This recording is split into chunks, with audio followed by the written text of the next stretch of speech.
I found a hidden room in my rented apartment.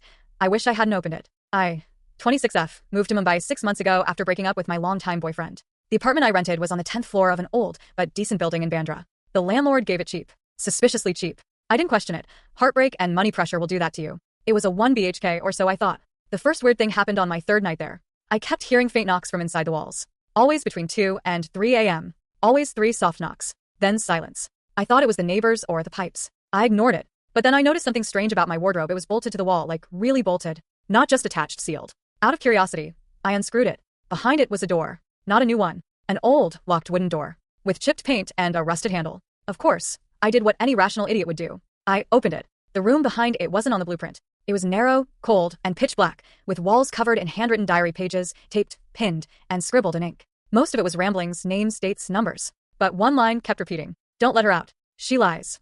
I backed out, shut the door, and called my landlord the next day. He denied everything. There's no extra room, he said. You must be imagining it. The building's old. Maybe hallucinations from mold or something. When I insisted, he said something that didn't sit right. Just don't go back in there. That room brings out the worst in people. I should have left it alone. But one night, I went in again. I wanted to film it maybe for a Reddit post or something. As soon as I crossed the threshold, the door slammed shut behind me. And that's when I saw her. A woman, maybe 30-ish, sitting on the floor, in a corner I didn't see before. Dressed like she hadn't changed clothes in weeks. Hair covering her face. I froze. She looked up slowly and smiled. Took you long enough, she said. I've been waiting for someone like you.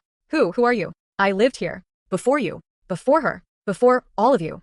She stood up and walked toward me. The landlord doesn't rent this apartment to new people, she whispered. He rents it to the same kind of woman. Always heartbroken. Always running. Always alone. Why? She smiled wider. Because he knows we'll eventually go looking for this room. I kicked the door open and ran. I moved out the next morning. Never looked back. But here's the thing. That door? I dream of it every night now. The knocks haven't stopped.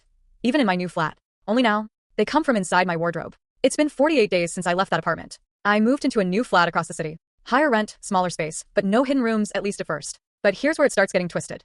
3 days ago, a letter was slipped under my door. No envelope. Just a folded page. Inside, in a messy scrawl, it said, "You never asked her name."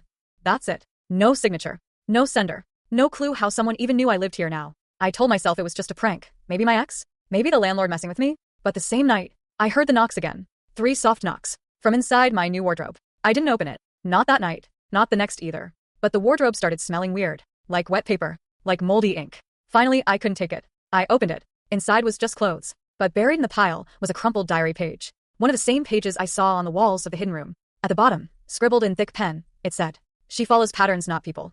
I felt my knees go weak. That night, I called the landlord. Told him about everything. Again. But this time his tone changed. He didn't deny anything. In fact, he said something that chilled me. "I warned you. The room doesn't stay in one place. It stays with you until you become her."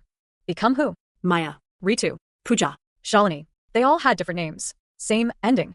I hung up. The next morning, I checked the mirror. There was a small scar on my cheekbone, one I'd never had. I brushed it off. But then a coworker said, "You're dressing different these days, huh? Like that artist girl used to." What was her name again? Who? The tenant before you. She disappeared.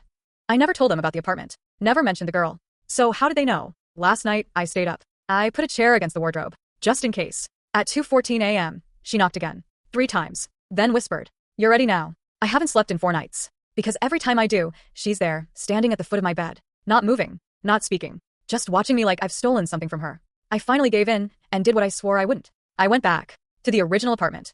To that 10th floor in Bandra, where this all started. When I got there, the door was open. No one lives there anymore. Not officially. But the lights were on. The wardrobe was back in place. Screwed in tight. I walked straight to it. Unscrewed it.